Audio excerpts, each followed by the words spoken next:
जय शिवराय, जय भीम। मी सुजित अनंत जाधव। 30 तारखेला जो गुन्हा दाखल झालेला आहे माझ्यावरती, ज्या महिलेने जो गुन्हा दाखल केलेला आहे तो संपूर्ण खोटा आहे। जो 30 तारखेला गुन्हा दाखल झालेला आहे खडकपाडा पोलीस ठाण्यात, एका महिलेने खोट्या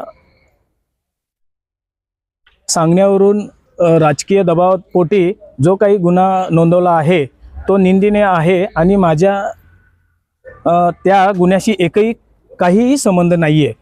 उलट त्या महिलेमुळे माझ्या बहिणीचा संसार उद्ध्वस्त झालेला आहे।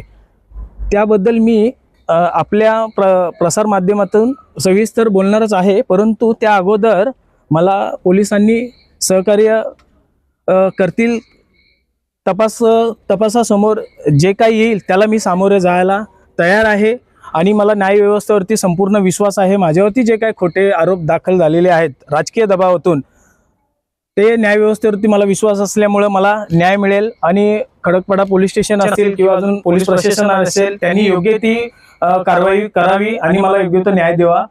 त्या महिलेने जे काही गुन्हे दाखल केलेले आहेत माझ्यावर, आणि संकेत शिंदे माझा बालपणीचा मित्र आहे आणि तो पण त्यावेळी घटनास्थळी होता, त्यांचे मिस्टर स्वतः तिथे होते आणि ज्यावेळी घटनास्थळी आमच्या घरी जो काही प्रकार चालू होता, माझ्या बहिणीचे जे काही मिस्टर आहेत आणि त्या महिलेचा जे काही प्रकार चालू असताना मला आईचा नंतर फोन आला की असं असं झालेलं आहे सुजित, तर तू ये। तर मी आल्याच्या नंतर त्या महिलेचा नवरा स्वतः तिथे उपस्थित होता, बरेच महिला होत्या। व्यवस्थित आम्ही त्यांना समजवल्याच्या नंतर सांगितलं पुन्हा ह्या काही गोष्टी अशा करू नको। तरी पण त्या महिलेंनी ज्यावेळी तक्रार केली तेव्हा कोणत्याही एनसीमध्ये आमची नावं टाकलेली नाही आहे आणि आता काही दिवसांनी 30 तारखेला तिकडे जाऊन काही राजकीय दबावाने त्यांना हे करून माझ्यावरती गुन्हे दाखल करून घेतलेले आहेत। न्यायव्यवस्थेवरती मी संपूर्ण माझा विश्वास आहे आणि लवकरच मला न्याय मिळेल। बाकी मी नंतर बोलणारच आहे।